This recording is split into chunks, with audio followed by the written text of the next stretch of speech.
महाराष्ट्राचं राजकारण ढवळून टाकणारा एक धक्कादायक असा निकाल आज लागला।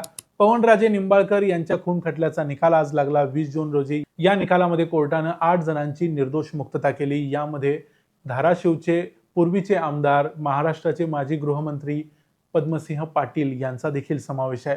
त्यामुळे ओमराजे निंबाळकरांच्यासाठी हा एक प्रचंड धक्का असणार आहे। पवनराजे निंबाळकर हे ओमराजे निंबाळकर यांचे वडील होते।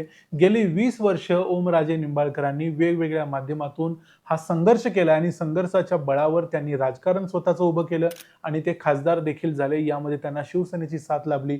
या सगळ्या गोष्टी घडत असताना आत्ताचा हा निकाल मात्र त्यांच्यासाठी प्रचंड धक्का असणार आहे आणि या निकालामुळे बऱ्याचशा गोष्टी बदलण्याची शक्यता आहे। कारण ऑपरेशन टायगर आपण मागच्या 4 दिवसांमध्ये महाराष्ट्र राजकारण कसं ढवळून निघालंय ते बघतोय।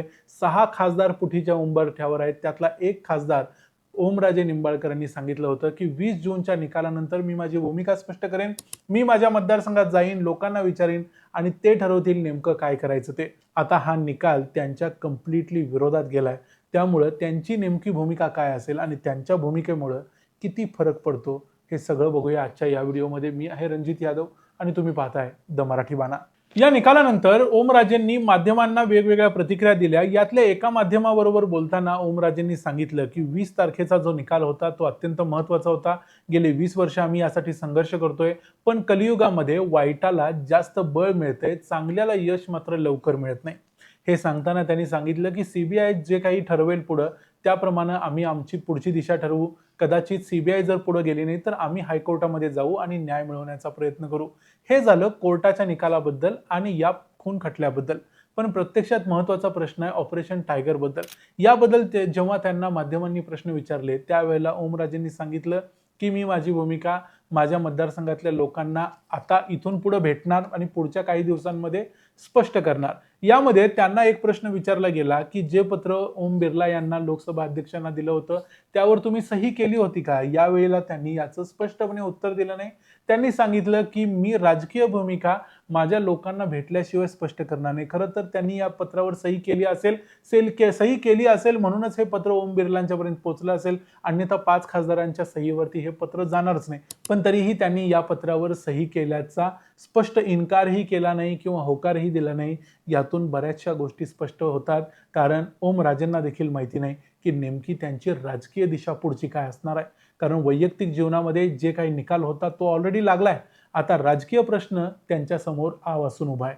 त्यामुळे सध्या धाराशिवमध्ये ज्या प्रकारचं वातावरण आहे ते जर बघितलं तर ओमराजे निंबाळकर जेव्हा धाराशिवमध्ये येतील आणि लोकांच्या प्रतिक्रिया घेतील, जर त्यांनी खरोखर सामान्य लोकांच्या प्रतिक्रिया घेतल्या तर लोक हेच म्हणतील की तुम्ही उद्धव ठाकरे गटामध्येच राहा। पण आता त्यांना हे कितपत शक्य आहे हे माहिती नाही, पण लोकांची प्रतिक्रिया जर घेतली तर हेच लोकांचं मत असू शकतं। आता याच्यामध्ये एक मोठा प्रॉब्लेम दुसरा आहे की धाराशिवचं जे राजकारण आहे ते मागच्या कित्येक वर्षांचं, किमान 25 वर्षाचं राजकारण हे निंबाळकर विरुद्ध पाटील असं राजकारण आहे। यामध्ये पद्मसिंह पाटील, राणा जगजितसिंह पाटील एका बाजूला तर दुसऱ्या बाजूला पवनराजे निंबाळकर अगोदर होते, त्यानंतर त्यांचा पुत्र म्हणजे ओमराजे निंबाळकर, अशा पद्धतीचं राजकारण आहे। या राजकारणामधलं नेहमी सत्तेत असणारं एक वजनदार घराणं म्हणजे पाटलांचं घराणं आणि त्यांच्या विरोधात संघर्ष करून उभा राहिलेला एक सर्वसामान्यांचा नेता, अशी इमेज ओमराजेंनी स्वतःची बनवून घेतली।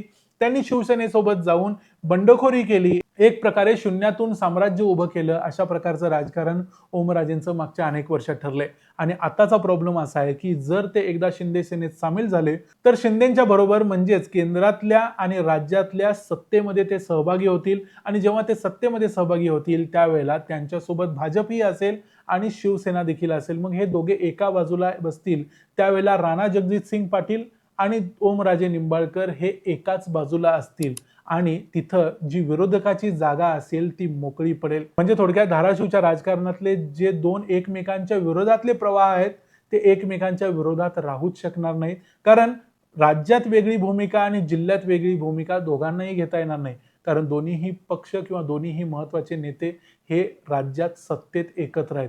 त्यामुळे ओमराजेंना जर आपलं वेगळेपण टिकवायचं असेल, आपलं प्रतिक्रियेचं किंवा जे राजकारण ते करतात ज्या प्रकारचं ते जर टिकवायचं असेल तर त्यांना सत्ताधाऱ्यांच्या विरोधात राहावं लागेल।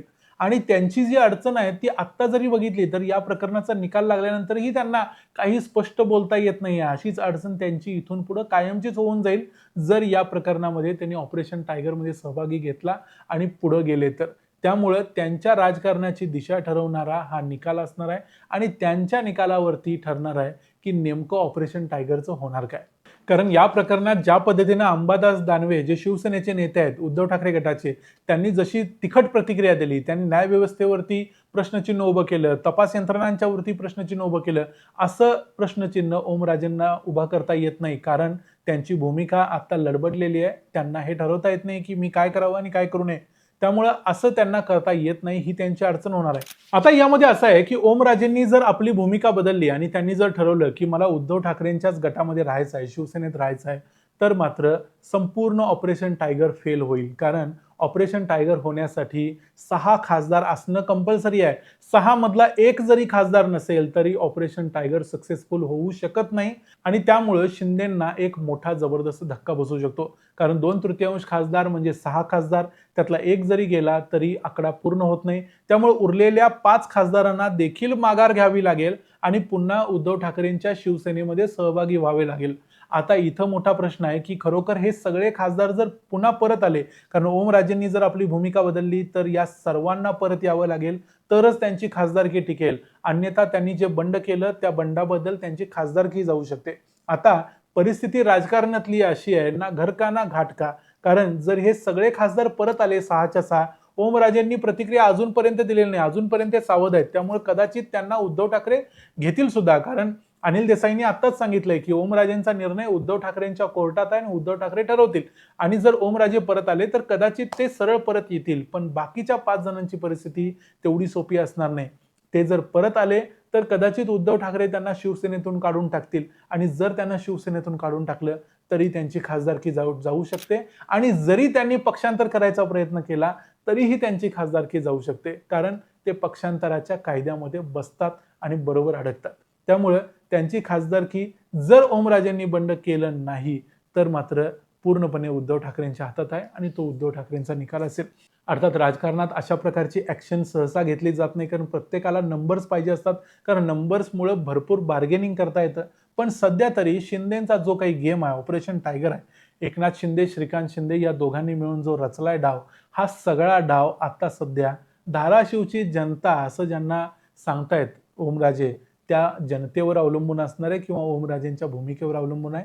आणि ओमराजेंनी जर भूमिका बदलली, जी या निकालामुळे बदलण्याची शक्यता निर्माण झालेली आहे, जर त्यांनी भूमिका बदलली तर मात्र राजकारण पूर्णपणे ढवळून जाईल आणि उद्धव ठाकरे गटाचा तो एक मोठा विजय असेल आणि त्या विजयामुळे कदाचित पुढच्या अनेक समीकरणं बदलण्याची शक्यता आहे. काय काय होतंय याच्यावर आपलं लक्ष राहीलच. पण सध्या तरी पवनराजे निंबाळकर खून खटल्याचा निकाल लागलाय आणि तो कम्प्लिटली ओमराजेंच्या विरोधात गेलाय. या व्हिडिओमध्ये इथंच थांबूया. हा व्हिडिओ तुम्हाला कसा वाटला? या संपूर्ण प्रकरणाबद्दल ओमराजेंची भूमिका काय असावी असं तुम्हाला वाटतं? ओमराजे म्हणतात मी धाराशिव मधल्या लोकांना विचारू, पण आम्ही लोकांना विचारतोय, ओमराजेंनी शिवसेना युबीटी मध्ये राहावं की त्यांनी शिवसेनेच्या शिंदे गटात जावं? याबद्दल तुमचं मत आम्हाला कमेंट्समध्ये जरूर सांगा. व्हिडिओ आवडला असेल तर व्हिडिओला लाईक करा, चॅनलला सबस्क्राईब करा. पुन्हा भेटू पुढच्या व्हिडिओमध्ये. तोपर्यंत पाहत राहा द मराठी बाणा. जय हिंद, जय महाराष्ट्र.